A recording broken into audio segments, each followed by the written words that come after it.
আসসালামু আলাইকুম ওয়া রাহমাতুল্লাহি ওয়া বারাকাতুহু। আলহামদুলিল্লাহি রাব্বিল আলামিন ওয়াসসালাতু ওয়াসসালামু আলা সাইয়্যিদিল আম্বিয়াই ওয়াল মুরসালিন ওয়া আলা আলিহি ওয়া আসহাবিহি আজমাইন। সুপ্রিয় দর্শক শ্রোতা, অনেক অনেক প্রীতি ও শুভেচ্ছা। আশা করছি সকলে ভালো আছেন, সুস্থ আছেন, নিরাপদে আছেন। মহান স্রষ্টার কাছে আমরা এই প্রার্থনা করছি, আল্লাহ যেন আপনাদের সবখানে সবসময় ভালো রাখেন, সুস্থ রাখেন।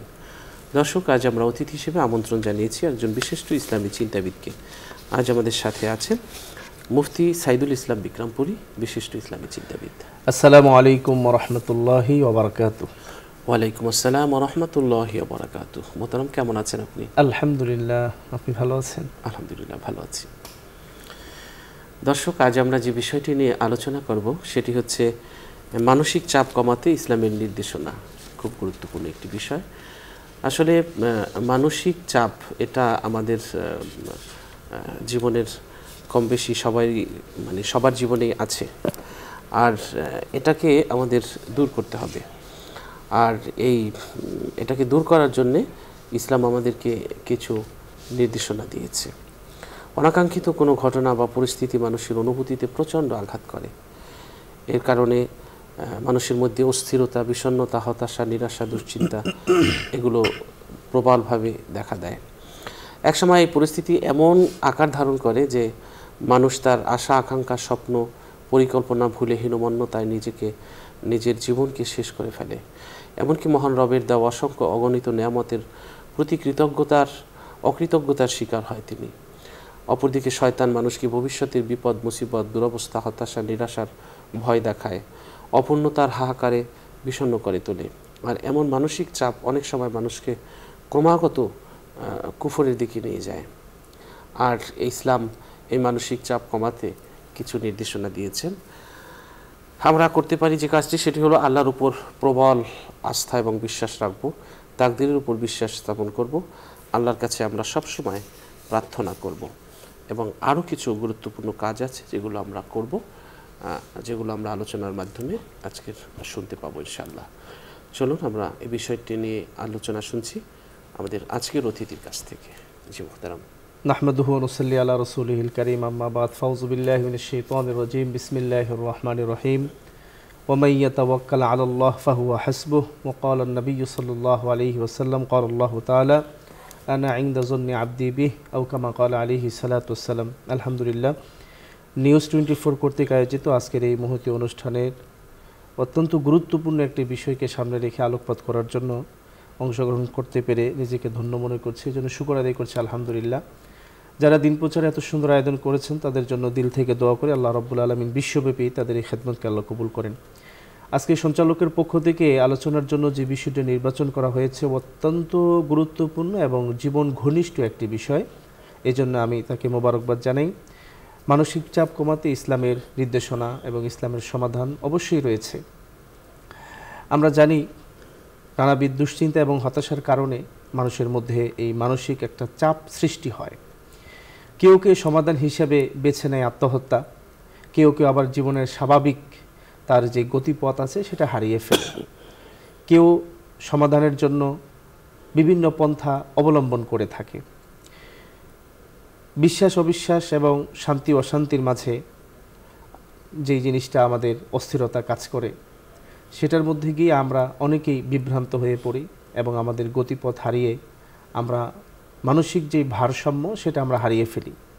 তখন আমাদেরকে হতাশা, দুশ্চিন্তা, মানসিক চাপ, লক্ষ্যহীন জীবনের গতি সব কিছু মিলিয়ে জীবনে নেমে আসে একটা ঘোর অন্ধকার। তখন মানুষ আর কোনো দিকপাশ খুঁজে পায় না। ঠিক এই মুহূর্তে আমাদের আসলে কী করণীয়, কী করতে হবে এই সম্পর্কে ইসলামে সুন্দর এবং ব্যাপক বিস্তৃত নির্দেশনা এবং সমাধান রয়েছে। তবে এক কথায় যদি আমরা বলি, একজন মুমিন হিসেবে সে কখনোই কোনো বিষয়ে সে হতাশ হবে না, দুশ্চিন্তাগ্রস্ত হবে না, পেরেশান হবে না। সে সব সময় সর্বক্ষেত্রে আল্লাহর প্রতি তার পূর্ণ আস্থা এবং বিশ্বাস রাখবে।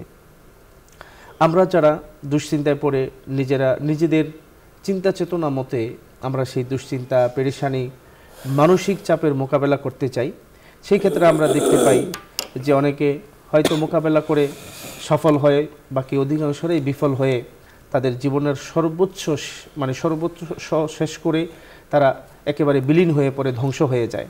না জীবনের কোনো আশা, না পরিবার পরিজন, ব্যবসা বাণিজ্য যা কিছু আছে, এই মানসিক এই চাপের কারণে সব কিছু থেকে সে একেবারে উন্মাদ পাগলের মতো হয়ে নিঃস্ব হয়ে যায়। এরকম অনেক ঘটনা, অনেক মানুষের ইতিহাসও আমাদের সামনে আছে। এই পৃথিবীতে আল্লাহ রাব্বুল আলামিন মানুষকে যত পেরেশানি বা যত রোগ আমরা দেখতে পাই, যেটা হয় ভালো মন্দ সব কিছু আল্লাহ পাকের পক্ষ থেকে হয়, এই আস্থা এবং বিশ্বাস আমাদের আছে। তবে যত বিপদ তত সমাধানও আছে, যত রোগ আছে তার শিফা, আরোগ্যের কৌশল পদ্ধতি এবং যেই ওষুধ দরকার সেটাও আল্লাহ পাক সৃষ্টি করেছেন। পৃথিবীতে এমন কোনো রোগ নেই যেই রোগের ঔষধ আল্লাহ রাব্বুল আলামিন দুনিয়াতে দেন নাই। তা মানসিক চাপ, একটা পেরেশানি, দুশ্চিন্তা, এটাও একটা রোগ, এটারও একটা সমাধান আছে। তো সেই ক্ষেত্রে আমরা যদি কোরআন এবং সুন্নাহর আলোকে প্রথমত আমরা যেই নির্দেশনাটা আমরা পাই সেটা হচ্ছে সবসময় নিজেকে ভালো কাজে ব্যস্ত রাখা। আমি যদি আমার নিজেকে ভালো কাজে ব্যস্ত রাখতে পারি, আমার সময়টা যদি অবসর না কাটে, কথায় আছে যে অবসর মস্তিষ্ক সেটা আস্তে আস্তে অলস হয়ে যায়, আর যখন শয়তানের কারখানা হয়ে যায়। আর এই অলসতায় একটা সময় এসে তাকে বিভিন্ন ধরনের কুচিন্তা, তারপরে হচ্ছে বিভিন্ন ধরনের পেরেশানি, শয়তানি বুদ্ধি, এগুলো দিয়ে তাকে একটা বেড়াজালে আঁকড়িয়ে ফেলে। তখন সে আস্তে আস্তে হতাশ হয়ে পড়ে আর কি। সে আর কোনো দিকপাশ খুঁজে পায় না, তার লক্ষ্য উদ্দেশ্য হারিয়ে ফেলে।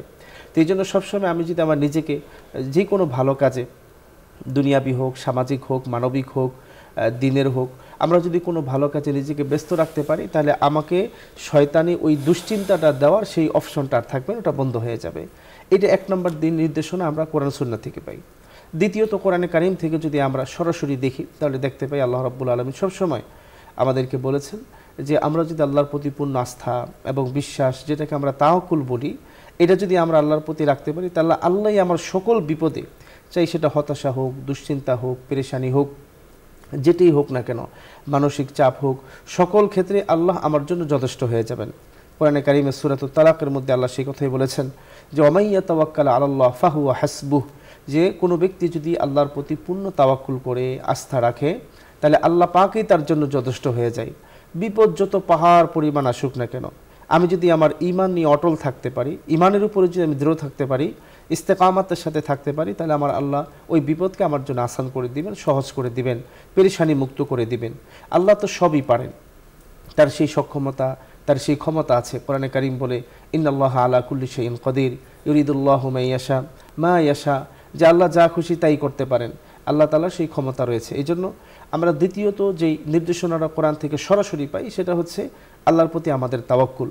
যে কোনো বিপদে, যে কোনো বিষয়ে, যে কোনো পেরেশানিতে, বিপদ যত বড়ই হোক না কেন, আমরা যদি তাওয়াক্কুল ঠিক রাখতে পারি, ঈমান ঠিক রাখতে পারি, আল্লাহ তাআলা আমাদের জন্য সেই বিপদ বালা মুসিবতকে আল্লাহ আসান করে দিবেন। তো এই ধরনের পেরেশানি আমাদের বিভিন্ন ক্ষেত্রে বিভিন্ন জায়গায় হতে পারে। তরুণ তরুণীর মাঝে হতে পারে, বাবা ছেলের মাঝে হতে পারে, পারিবারিকভাবে হতে পারে, সামাজিকভাবে হতে পারে, ব্যবসা বাণিজ্যের ক্ষেত্রে হতে পারে, দোকান মাকানের ক্ষেত্রে হতে পারে, বাড়ি ঘর নিয়ে হতে পারে, স্বামী স্ত্রীর মাঝেও হতে পারে। বিভিন্ন ধরনের মানসিক চাপ আমাদেরকে আঁকড়ে ধরতে পারে। যত ধরনের পেরেশানি আসুক না কেন, আমরা কখনোই হতাশ হব না। হতাশ হতে আমাদেরকে হাদিসে নিষেধ করা হয়েছে। আল্লাহ তো নিষেধ করেছেন লা তাকনাতু মির রাহমাতিল্লাহ, যে আল্লাহ পাকের রহমত থেকে তোমরা নিরাশ হইও না। বিপদ আসুক, বালা মুসিবত আসুক, রোগ আসুক, ব্যাধি আসুক, শত্রুর পক্ষ থেকে চাপ আসুক, প্রতিপক্ষর পক্ষ থেকে চাপ আসুক, যত ধরনের পেরেশানি আসুক না কেন, আল্লাহ পাকের রহমতের দিকে তাকিয়ে থাকো। লা তাকনাতু মির রাহমাতিল্লাহ, আল্লাহর রহমতের থেকে নিরাশ যদি আমরা না হই, তাহলে এই সমস্ত পেরেশানি আল্লাহ সহজেই দূর করে দিবেন। আর আমরা জানি কোরআনে কারিমের ভিতর আল্লাহ বলেছেন এই সমস্ত বিপদ আপদ, ভয়, আতঙ্ক দিয়ে, ব্যবসা বাণিজ্যের নোকসান দিয়ে আল্লাহ রাব্বুল আলামিন আমাদের ঈমানি পরীক্ষা নেন। আল্লাহ বলেন জলানাবুলুওয়ান্নাকুম বিশাইইম মিনাল খাউফি ওয়াল জুই ওয়া নাকসিম মিনাল আমওয়ালি ওয়াল আনফুসি ওয়াস সামারাত ওয়া বাশশিরিস সাবিরিন। আমরা যদি সেখানে সবর করতে পারি, ধৈর্য ধারণ করতে পারি, তাহলে এই সমস্ত বালা মুসিবত, ভয়, ভীতি, ব্যবসা বাণিজ্যে কখনো লাভ হবে, কখনো লস হবে, আল্লাহ কখনো বরকত দিবেন, কখনো পরীক্ষা নেবেন। তো ওই সময়টাতে যদি আমরা আল্লাহর প্রতি পূর্ণ আস্থা রেখে আমরা ধৈর্য ধারণ করতে পারি, তাহলে পেরেশানি থাকবে না, আল্লাহ তাআলা আমাদেরকে সফলতা দিবেন। তা আমরা তৃতীয়ত যেই নির্দেশনাটা পাই সেটা হচ্ছে যদি আমরা আল্লাহর প্রতি মানসিক এই চাপকে দূর করার জন্য আল্লাহর প্রতি আস্থা রেখে আমরা যদি সবসময় দোয়ায় মুশকুল থাকি, আমরা যদি দোয়া করি, হাদিসে বর্ণিত নবীজি যেই দোয়াগুলো আমাদেরকে শিখিয়েছেন ওই দোয়াগুলো যদি আমরা পাঠ করতে থাকি, আল্লাহ তাআলা আমাদের মানসিক যে চাপ, দুশ্চিন্তা, পেরেশানি, হতাশা, এগুলো আল্লাহ তাআলা মুক্ত করে দিবেন। রাসূলুল্লাহ সাল্লাল্লাহু আলাইহি ওয়াসাল্লাম বলেন যে আমি এমন একটা দোয়া জানি যে দোয়াটা পড়লে বিপদ আপদ বালা মুসিবত সব কেটে যায়। সাহাবীরা জিজ্ঞেস করলেন সেই দোয়াটা কি ইয়া রাসূলুল্লাহ? নবীজি বললেন আমার ভাই ইউনুস আলাইহিস সালাতু ওয়াসসালাম বিপদে পড়ে তিনি যেই দোয়া পড়েছিলেন ওই দোয়াটা যদি এখনও কেউ পড়ে তার যত বিপদ হোক আল্লাহ তাআলা সেই বিপদ কাটিয়ে দিবেন। সূরা ইউনুস আল্লাহ রাব্বুল আলামিন কোরআন কারীমের ভিতরে সেটা তুলে ধরেছেন, আমাদেরকে শিখিয়েছেন যে লা ইলাহা ইল্লা আনতা সুবহানাকা ইন্নী কুনতু মিনাজ জালিমিন। এই দোয়া, এই আয়াতে কারিমা যদি কেউ আল্লাহর কাছে জপতে থাকে, পড়তে থাকে দৃঢ় বিশ্বাস নিয়ে, তাহলে বিপদ যত বড়ই হোক না কেন, ইউনুস আলাইহিস সালাতু ওয়াসসালামের মতো তো এত বড় বিপদ আমাদের হয় না, আমরা দেখি না কারো হয়েছে। সে তো দুইটা অন্ধকারের ভিতরে ছিল, মাছের পেটের ভিতরে ছিল, আবার পানির অন্ধকারের ভিতরে ছিল। না কোনো মানুষ জানতো কোথায় আছে, না কোনো যন্ত্রের মাধ্যমে জানতে পারতো যে সে এখন কোন জায়গায় অবস্থান করছে। দুনিয়ার সাথে তার কোনো সম্পর্কই ছিল না। তা আল্লাহ রাব্বুল আলামিন সেখান থেকে তাকে উদ্ধার করে নিয়ে এসেছেন। তা আমরা যদি আমাদের বিপদেও এগুলো যদি আমরা সামনে রাখি, যে কত কঠিন বিপদে আল্লাহর প্রতি তার পূর্ণ আস্থা, ইয়াকিন আর তাওয়াক্কুল থাকার কারণে, আল্লাহকে স্মরণ করার কারণে সে এত বড় বিপদ আল্লাহ তাআলা সহজ করে দিয়েছেন। তা আমরা যদি এই দোয়াটাকে আমাদের জীবনের একটা বড় হাতিয়ার, মানসিক চাপ কমানোর জন্য, পেরেশানি কমানোর জন্য, দুশ্চিন্তা কমানোর জন্য, হতাশা থেকে আমরা পরিত্রাণ পাওয়ার জন্য আমরা যদি এই দোয়াটাকে হাতিয়ার হিসাবে আমাদের জীবনের সাথে সেট আপ দিতে পারি, যখন ছোট হোক বড় হোক বিপদ আসবে তো আমরা আল্লাহর প্রতি মুখাপেক্ষী হয়ে, আল্লাহর প্রতি মুহতাজ হয়ে আমরা যদি দোয়া পাঠ করতে থাকি লা ইলাহা ইল্লা আনতা সুবহানাকা ইন্নী কুনতু মিনাজ জালিমিন, আমাদের সেই মানসিক চাপ কমে যাবে আশা করি ইনশাআল্লাহ। এরপর হাদিসের ভিতর আরও আছে, নবীজি আমাদেরকে দোয়া শিখিয়েছেন ইয়া হাইয়ু ইয়া কাইয়ুম বিরহমাতিকা আস্তাগীস, ইয়া হাইয়ু ইয়া কাইয়ুম বিরহমাতিকা আস্তাগীস। কেউ যদি বিপদে পড়ে আল্লাহর কাছে এই দোয়া পড়ে সাহায্য কামনা করে, আল্লাহর নবী বলেন তার কাছে সাহায্য আল্লাহর পক্ষ থেকে চলে আসবে। নবীজি আরও দোয়া শিখিয়েছেন আল্লাহুম্মা ইন্নী আউযু বিকা মিনাল হাম্মি ওয়াল হাযান ওয়াল আজিজি ওয়াল কাসাল ওয়াল বুখল ওয়াল জুবুন। এই দোয়াটা বিভিন্নভাবে বিভিন্ন জায়গায় বর্ণিত আছে। আমরা যে কোনো একটা রেওয়ায়াতের দোয়া যদি, বর্ণনার দোয়া যদি আমরা মুখস্থ করে নিতে পারি, আরবিতে পারলে আরবিতে, বাংলায় পারলে বাংলা, অথবা আমি যেভাবে পারি, জি আল্লাহ আমি দুশ্চিন্তা থেকে, পেরেশানি থেকে, কৃপণতা থেকে, আমি ঋণ থেকে, আপনার কাছে শত্রুর বিভিন্ন ধরনের জুলুম থেকে আমি আপনার কাছে আশ্রয় কামনা করছি। এই দোয়াগুলো যদি আমরা পড়ি তাহলে আশা করা যায় ইনশাআল্লাহ আল্লাহ তাআলা আমাদের পেরেশানি, মানসিক চাপ, দুশ্চিন্তা এগুলো আল্লাহ তাআলার পক্ষ থেকে আমাদের জন্য বহুত আসান হয়ে যাবে, আমি মুক্তি পেয়ে যাব। চতুর্থত আমরা যদি আরেকটা আমলের কথা বলি, যে কোরআন এবং সুন্নাহ থেকে আমরা যে জিনিসটা পাই সেটা হচ্ছে নামাজ কায়েম করা। সাহাবীদের ইতিহাস এবং নবীজির জীবনী থেকেও আমরা দেখতে পাই, হাদিসে মোবারকায় বর্ণিত আছে যে নবীজি যখনই কোনো পেরেশানিতে পড়তেন নামাজে দাঁড়িয়ে যেতেন। সাহাবীরা যখনই কোনো পেরেশানিতে পড়তেন, ছোট বড় থেকে বড়, তারা নামাজে দাঁড়িয়ে আল্লাহর কাছে তারা আশ্রয় কামনা করতেন। নামাজ হচ্ছে মানুষের সবচেয়ে বড় প্রশান্তি পাওয়ার একটা মাধ্যম। যখন মানুষ বান্দা নামাজে দাঁড়িয়ে যায়, ইমানদার যখন নামাজে দাঁড়িয়ে যায় তখন তার দিল শীতল হতে থাকে। কেন শীতল হতে থাকে? কারণ সে তো তখন দুনিয়ার কোনো মানুষের সামনে দাঁড়ায়নি, সে তো তার সৃষ্টিকর্তা, দুনিয়ার সৃষ্টিকর্তা, যিনি সুখ দিতে পারেন, যিনি শান্তি দিতে পারেন, অশান্তি দিতে পারেন, যিনি খায়ের ফয়সালা করতে পারেন, যিনি শারের ফয়সালা করতে পারেন, যিনি কল্যাণের ফয়সালা করতে পারেন, অকল্যাণের ফয়সালা করতে পারেন, এমন এক মালিকের সামনে যখন বান্দা দাঁড়িয়ে যায় তখন তার দিল প্রশান্ত হয়ে যায়। এই জন্য পেরেশানির সময় যদি আমরা বেশি বেশি নামাজ পড়তে পারি তখন আমাদের মানসিক যে চাপ, আমাদের যে দুশ্চিন্তা, এটা আস্তে আস্তে কমে যাবে। এই জন্য আমরা এই নামাজের আমলটাও করতে পারি। ফরজ নামাজ তো অবশ্যই আমাদেরকে পড়তে হবে, এটা তো ছাড়ার কোনো সুযোগই নেই। বাকি যখন এই হালতগুলো আমাদের সামনে আসবে, এই কঠিন এবং দুর্যোগপূর্ণ অবস্থাগুলো আমাদের সামনে আসবে, আমরা যখন বিভিন্ন পেরেশানিতে এবং হতাশার ভিতরে আমরা ভুগবো, ঠিক ওই সময় যদি আমরা একটু ঘন ঘন সেজদা, রুকু সেজদা একটু বেশি করি, নামাজের পরিমাণ একটু বাড়ায় দিই, তাহলে আমাদের পেরেশানি আশা করা যায় ইনশাআল্লাহ নামাজের মাধ্যমেই কমে যাবে। পঞ্চম যদি আমরা আরও একটা আমল করতে পারি সেটা হচ্ছে কোরআনে কারিমের তেলাওয়াত। কোরআনে কারিম, এই তেলাওয়াত যদি আমরা বেশি বেশি ওই সময় করতে পারি, কোরআনে কারিমের তেলাওয়াতের ভিতরে মুমিনের হৃদয় তো প্রকম্পিত হয়ে যায়। কোরআনে কারিমের ভিতরে আল্লাহ বলেছেন ইন্নামাল মুমিনুনা আল্লাযীনা ইযা যুকিরাল্লাহু ওয়াজিলাত কুলুবুহুম ওয়াইদা তুলিয়াত আলাইহিম আয়াতু যাদাতহুম ঈমানা। তো যখন মুমিনের সামনে আল্লাহ পাকের নাম উচ্চারণ করা হয়, কোরআনে কারীমের আয়াত তেলাওয়াত করা হয়, তখন তার দিলটা প্রকম্পিত হয়ে যায়, তার ঈমান তখন বাড়তে থাকে। তা আমরা যদি ঠিক ওই মুহূর্তে, এই পেরেশানির মুহূর্তে আমরা শুধু শুধু বিভিন্ন ধরনের দুশ্চিন্তা না করে মানসিক চাপকে আমরা যদি সামাল দেওয়ার জন্য আমরা যদি কোরআন নিয়ে বসে যাই, বিপদের জায়গায় থাকুক, আমি আল্লাহর সাথে যোগাযোগ করি, আল্লাহর সাথে কথা বলি, যিনি বিপদ দিয়েছেন তিনি বিপদ থেকে উদ্ধার করার ক্ষমতা রাখেন, তাওয়াক্কুল নিয়ে যদি আমরা কোরআনে কারীমের তেলাওয়াত শুরু করে দেই এবং আবেগ ভরা কণ্ঠে এবং দিল থেকে আমরা যদি আল্লাহর দিকে মুতাওয়াজ্জি হয়ে কোরআনে কারীমের তেলাওয়াত শুরু করে দিই, আশা করা যায় দিলের যে একটা প্রশান্তি, মানসিক চাপ মুক্ত, দুশ্চিন্তা মুক্ত, হতাশা মুক্ত যে দিল, ওইটার একটা স্বাদ কোরআনে কারীম থেকে আমরা অনুভব করতে পারবো। কোরআনে কারীমের বিভিন্ন জায়গায়, হাদিস শরীফেও বিভিন্ন জায়গায় তেলাওয়াতের বিভিন্ন ফজিলতের ভিতরে এটাও একটা আছে যে দিল যদি কেউ প্রশান্ত করতে চায়, দিলের মানসিক চাপ আর হতাশা যদি কেউ দূর করতে চায়, সেজন্য কোরআনে কারীমের তেলাওয়াতে মুশকুল হয়ে যায়। এই জন্য আমরা এই আমলটাও করতে পারি। আর একটা গুরুত্বপূর্ণ আমল আছে, সেটা হলো ইস্তেগফারের আমল।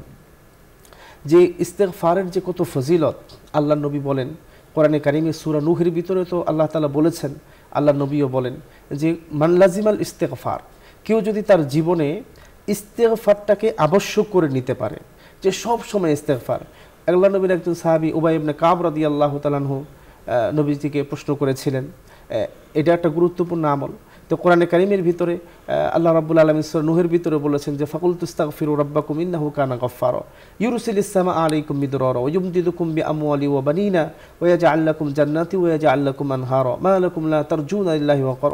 এখানে আল্লাহ রাব্বুল আলামিন বিস্তারিত আলোচনা করেছেন যে তোমার যা প্রয়োজন তুমি ইস্তেগফারের আমলে লেগে যাও, তোমার বিপদ কেটে যাবে, আল্লাহর পক্ষ থেকে তোমার সাহায্য আসবে, তোমার যত প্রয়োজন আছে ইস্তেগফারের মাধ্যমে আল্লাহ তাআলা সেটা পূরণ করে দিবেন। হাদিসে পাকেও সেটা এসেছে, তোমার যত সংকীর্ণ অবস্থা আছে, আল্লাহ রাব্বুল আলামিন যত বাধা বিপত্তি, বিপদ আপদ বালা মুসিবত আছে, এই ইস্তেগফারের কারণে তোমার বালা মুসিবত সব কিছু দূর হয়ে যাবে, হতাশা দূর হয়ে যাবে, মানসিক চাপ দূর হয়ে যাবে, রিজিকের ফয়সালা হয়ে যাবে, বিপদ আপদ থাকলে কেটে যাবে, শত্রুর কোনো ঝামেলা থাকলে সেটাও কেটে যাবে। দুনিয়ার জীবনে যত ধরনের সংকীর্ণতা আছে, আল্লাহ রাব্বুল আলামিন সমস্ত সংকীর্ণতাকে আল্লাহ রাব্বুল আলামিন দূর করে জীবন চলাটাকে আল্লাহ সহজ করে দিবেন। এই জন্য আমরা এই ধরনের অবস্থা যখন আমাদের সামনে আসে, আমরা এই ছোট্ট একটা আমল আস্তাগফিরুল্লাহ ওয়া আতুবু ইলাইহি অথবা শুধু আস্তাগফিরুল্লাহ, এই আমলটা আমরা মনোযোগ দিয়ে যদি করতে পারি, তাহলে আমাদের জীবনের হতাশা কেটে যাবে। আর একটা গুরুত্বপূর্ণ আমল হচ্ছে 7 নম্বরে যদি আমরা বলি, সেটা হচ্ছে নবীজির প্রতি বেশি বেশি দুরূদ পড়া। কোরআনে কারীমের ভিতরে আল্লাহ সুবহানাহু ওয়া তাআলা বলেছেন ইন্নাল্লাহা ওয়া মালাইকাতাহু ইউসাল্লুনা আলান নবী, যেখানে আল্লাহর ফেরেশতা এবং পৃথিবীর সমস্ত মাখলুক তারা নবীজির শানে দুরূদ পড়ে। দুরূদের অনেক ফজিলত রয়েছে। উবাই ইবনে কাব রাদিয়াল্লাহু তাআলা আনহু নবীজিকে জিজ্ঞেস করেছেন, ইয়া রাসূলুল্লাহ, ইয়া হাবিবাল্লাহ, আমি আপনার প্রতি দুরূদ পড়তে চাই, তো আমি কতটুকু পড়ব? নবীজি বলছেন যে তোমার যতটুকু সম্ভব ততটুকু পড়ো। সে বলছে, আমি যদি আমার পুরো সময়ের এই এত ভাগ পড়ি তাহলে এটা কেমন হবে? নবীজি বলছেন, ভালো, তবে এর চেয়ে বেশি হলে ভালো। তো এই কথা বলতে বলতে বলতে শেষ পর্যায়ে তিনি বলেছেন যে আমি যদি আমার পুরো সময়টা আমি দুরূদের মধ্যে কাটাই দেই, নবীজি বলছেন এটা সবচেয়ে ভালো। তুমি যদি এটা করতে পারো, আল্লাহ তাআলা তোমার জীবনের সকল সমস্যার সমাধান সব করে দিবেন। তো এত দামি একটা আমল দুরূদ পড়লে আল্লাহ তাআলা খুশি হন, নিজের মর্যাদা বাড়ে, বিপদ আপদ কেটে যায়। দুরূদের অনেক সম্মান রয়েছেন। হাদিসে পাকের ভিতরে নবীজি বলেছেন যে দুরূদের যে যত ফায়দা, তার মধ্যে গুরুত্বপূর্ণ ফায়দা হলো আমরা এই যে আজকে যে বিষয়টা আমাদের সামনে এসেছে, মানসিক চাপ আমরা কমাতে চাই। এই পৃথিবীতে মানসিক চাপ এটা একটা স্বাভাবিক রোগ। ছোট বড়, জ্ঞানী মূর্খ, ধনী গরিব, ছোট মানুষ বড় মানুষ, নারী পুরুষ, সবার জীবনে কম হোক বেশি হোক এই হতাশা, দুশ্চিন্তা, পেরেশানি, মানসিক চাপ আছেই। তা আমরা যদি ছোট ছোট আমলগুলো, এই ইসলামের নির্দেশনাগুলো, মানসিক চাপ কমাতে ইসলামের যে সমাধান রয়েছে, এই সমাধানগুলোকে যদি আমরা হাতিয়ার হিসেবে নিতে পারি, তাহলে এই দুশ্চিন্তা পেরেশানি ছোট তো চলেই যাবে, বড়গুলোও আমাদের সমাধান হয়ে যাবে। তো তোর মধ্যে এই হতাশা এবং মানসিক চাপ দূর করার সবচেয়ে বড় একটা হাতিয়ার হচ্ছে নবীর শানে দুরূদ পড়তে থাকা। পুরো সময়টা আমরা যদি দুরূদের মধ্যে থাকি, ইস্তেগফারের মধ্যে থাকি, কোরআন তেলাওয়াতের ভিতরে থাকি, আল্লাহর প্রতি আমার পূর্ণ আস্থা এবং বিশ্বাস থাকে, তাহলে আমার এই জীবনের হতাশা এবং মানসিক চাপ এগুলো সহজেই কমে যাবে। এরপরে আমরা অষ্টমে আরেকটা গুরুত্বপূর্ণ বিষয় দেখতে পাই, সেটা হচ্ছে আমরা যদি যারা এই বিষয়ে অভিজ্ঞ রয়েছেন, আমি যেই বিষয়ে পেরেশানিতে পড়েছি, যদি আমার ব্যবসা বাণিজ্যের মধ্যে কোনো ধস নামে, অথবা আমার যদি দুনিয়াবি কোনো কাজে বিভিন্ন পেরেশানি বা শত্রুর মোকাবেলা হয়, তাহলে এই ক্ষেত্রে যারা অভিজ্ঞ লোক রয়েছেন তাদের সাথে মশওয়ারা, ইসলামে তো মশওয়ারা পরামর্শ করার বহুত গুরুত্ব রয়েছে। পরামর্শ করলে কল্যাণ হয়, বিপদ থেকে বাঁচা যায়।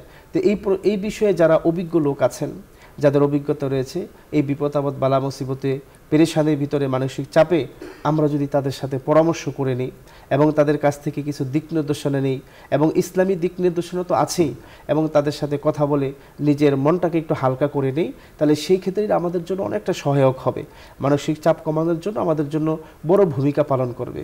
পাশাপাশি আমরা সবরের যে গুণটা, মানে ধৈর্য ধারণ করার যে গুণটা, এটা তো হচ্ছে মুমিনের সবচেয়ে বড় একটা গুণ।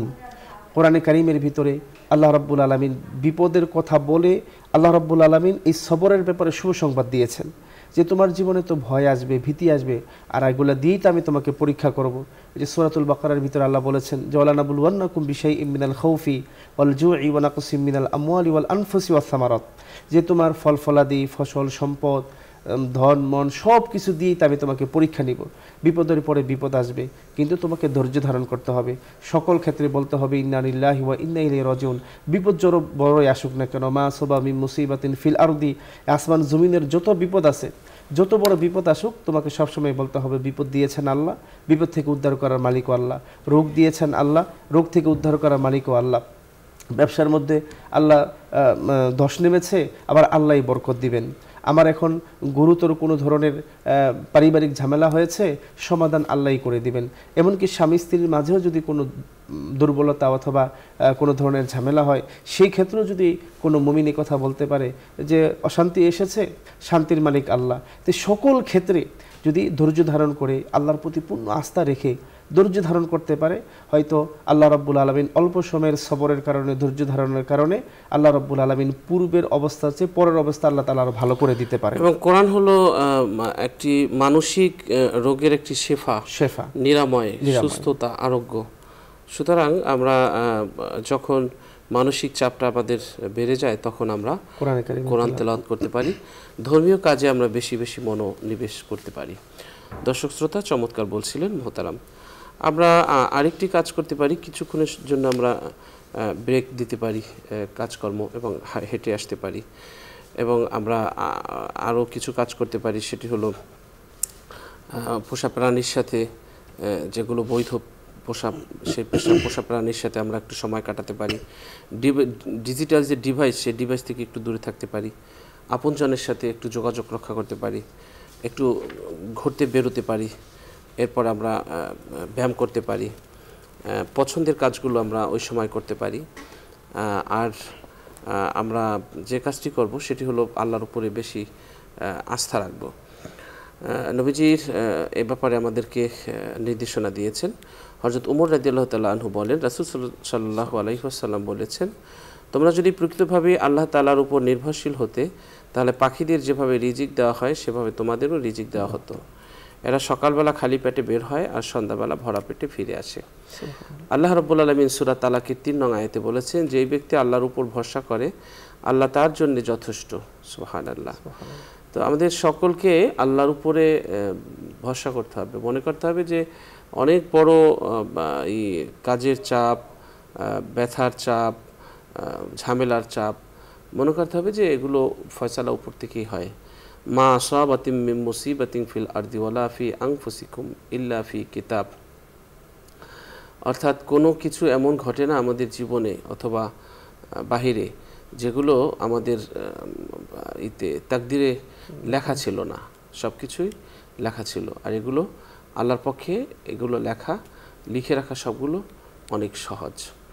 আর আল্লাহ তাআলা বলেছেন নবীজিকে যে, নবী হে, কোরআনুল কারিমে আমি আপনার পূর্বেও আরও অনেক নবী পাঠিয়েছিলাম, তাদেরকে আমি দুঃখ, কষ্ট, অভাব, অনটন দিয়ে পাকড়াও করেছিলাম, ধরেছিলাম, যেন তারা অনুনয় বিনয় করে আমার কাছে। অর্থাৎ আল্লাহ তাআলা চান যে বান্দা অনুনয় বিনয় করুক, বান্দা চাপে থেকে, হতাশার মধ্যে থেকে, মানসিক চাপের মধ্যে থেকে যেন আমার কাছে সাহায্য চায়, অনুনয় বিনয় করে, সেটা আল্লাহ তাআলা চান। আমাদের আর যে কাজটি করতে হবে সেটি হলো তাকদীরের উপর বিশ্বাস রাখতে হবে। আব্দুল্লাহ ইবনে আব্বাস রাদিয়াল্লাহু তাআলা আনহু বলেন, আমি একদিন রাসূল সাল্লাল্লাহু আলাইহি ওয়াসাল্লামের পিছনে ছিলাম, তিনি বলেন, হে বৎস, আমি তোমাকে কিছু কথা শিক্ষা দিচ্ছি। তুমি আল্লাহ তাআলার হুকুম হাকাম যথাযথভাবে আদায় করবে। আল্লাহ তাআলা তোমাকে সব বিপদ মুসিবত থেকে যথাযথভাবে রক্ষা করবেন। তুমি আল্লাহ তাআলার হুকুম হাকাম যথাযথভাবে আদায় করবে, তাহলে তুমি আল্লাহ তাআলাকে তোমার সামনে পাবে। আর তুমি যখন কিছু চাইবে তখন আল্লাহর কাছেই চাইবে, যখন কোনো কিছু সাহায্য চাইবে তখন আল্লাহর কাছেই চাইবে।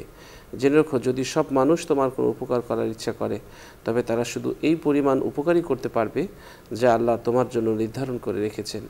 আর সব মানুষ তোমার কোনো ক্ষতি করার ইচ্ছা করে যদি, তবে তারা কেবল এই পরিমাণ ক্ষতিই করতে পারবে যা তারা তোমার জন্য নির্ধারণ করে রেখেছে।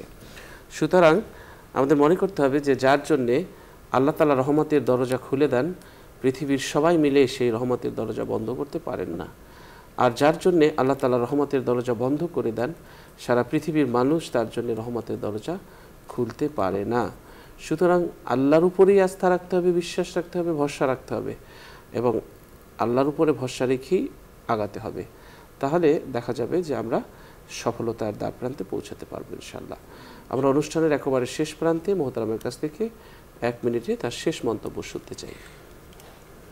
আমাদের মানসিক চাপ কমানোর জন্য আমরা যদি সবসময় আল্লাহর প্রতি সুধারণা আমরা পোষণ করতে পারি, যেমনটা হাদিসে নবীজি বলেছেন যে মা আনা ইনদা জন্নি আবদিবি, যে মানুষ বান্দা আমার ব্যাপারে যেমন ধারণা করে তারা আমাকে সেরকমই পান। আল্লাহর প্রতি যদি আমরা সুধারণা রাখি, তাহলে ইনশাল্লাহ আমাদের মানসিক চাপ, দুশ্চিন্তা, হতাশা এগুলো চলে যাবে। আর হাদিসে বর্ণিত যে দোয়াগুলো আছে, এই দোয়াগুলো যদি আমরা পাঠ করতে পারি এবং যে নির্দেশনাগুলো এখন সমাধান হিসেবে দেওয়া হলো, এগুলো যদি আমরা আমাদের এই বিপদের মুহূর্তে আমরা যদি আদায় করতে পারি, আমাদের মানসিক চাপ ইনশাল্লাহ কমে যাবে। ইনশাআল্লাহ। অনেক অনেক ধন্যবাদ। দর্শক, আমরা প্রতিদিনের ন্যায় আজও একটি মোনাজাত করব। যে যেখান থেকে আমাদের এই অনুষ্ঠান দেখছেন, আপনারাও চাইলে আমাদের সাথে মোনাজাতে শরীক হতে পারবেন। আল্লাহুম্মা সাল্লি আলা সাইয়্যিদিনা ওয়া নাবিয়িনা ওয়া শাফিয়িনা ওয়া হাবিবিনা ওয়া মাওলানা মুহাম্মদ সাল্লাল্লাহু আলাইহি ওয়া আলা আলিহি ওয়া আসহাবিহি ওয়া বারাকা ওয়া সাল্লাম। আস্তাগফিরুল্লাহাল্লাযী লা ইলাহা ইল্লা হু আল হাইয়ুল কাইয়্যুম ওয়া আতুবু ইলাইহি লা হাওলা ওয়া লা কুওয়াতা ইল্লা বিল্লাহিল আলিয়্যিল আযীম। আল্লাহুম্মা আমিন। ربنا لا تزغ قلوبنا بعد إذ هديتنا وهب لنا من لدنك رحمة إنك أنت الوهاب। बुजुर्गों की नहीं हमको जरूरत, गुलाम अपना बना मुझको खुदाया। मैं न गोयम क़ितातम बापेजीर, कल में आफो बरगुनाहम काश। মহিয়ান করিয়ান সর্বশক্তিমান মেহেরবান দয়ালু দাতা, আপনার শাহী দরবারে হাত তুলেছি গুনার বোঝা নিয়ে। জীবনে বহু গুনাহ করেছি, গুনার জন্য আপনার কাছে রব্বুল আলামিন, আপনার কাছে গুনার জন্য ক্ষমা চাই। অপরাধ করেছি, ক্ষমা চাই। আপনি জানা অজানা শিরক বেদাত শয়তানের ধোঁকায় পড়ে যত ধরনের গুনাহ করেছি, সমস্ত গুনাহ খাতা মাফ করে দিন। রব্বানা লা তুযিগ কুলুবানা বা'দা ইয হাদাইতানা ওয়া হাব লানা মিন লাদুনকা রাহমাতান إنك أنت الوهاب. اللهم يا مقلب القلوب ثبت قلبي على دين حي يا كي برحمتك استغيث. اللهم أصل كل لسان تكل إلى نفس طرفة عين. اللهم ربنا آتنا في الدنيا حسنة وفي الآخرة حسنة وقنا عذاب النار اللهم রব্বুল আলামিন আপনি আমাদেরকে মাফ করে দিন। اللهم এই অনুষ্ঠানের পৃষ্ঠপোষক বসুন্ধরা গ্রুপের চেয়ারম্যান, আল্লাহ তাকে নেক হায়াতে তৈয়বা দান করুন। اللهم আল্লাহ তার প্রতিষ্ঠিত সব প্রতিষ্ঠানগুলোকে কবুল আর মঞ্জুর করুন। اللهم আল্লাহ বাধা প্রতিবন্ধকতার চড়াই উতরাই পেরিয়ে বসুন্ধরা গ্রুপ সবগুলো প্রতিষ্ঠানকে উন্নতির চির শীর্ষে পৌঁছাতে পারে সেই তৌফিক নসিব করুন। اللهم آمين या रब करम तू अगर करे ओ बादे जबा को जो दिल पर असर करे रब्बना तकब्बल मिन्ना इन्नका अंतस समीउल अलीम वतुब अलैना या मौलाना इन्नका अंतत तव्वाबुर रहीम سبحان ربك رب العزة عما يصفون وسلام على المرسلين والحمد لله رب العالمين اجعل آخر كلامنا عند الموت لا إله إلا الله محمد رسول الله صلى الله عليه وسلم। দর্শক, আমরা আজ এখানেই শেষ করছি। দেখা হবে আগামীকাল ঠিক এই সময়। সবার সুস্বাস্থ্য এবং দীর্ঘায়ু কামনা করে বিদায় নিচ্ছি। আল্লাহ হাফেজ। আসসালামু আলাইকুম ওয়া রাহমাতুল্লাহি ওয়া বারাকাতুহু।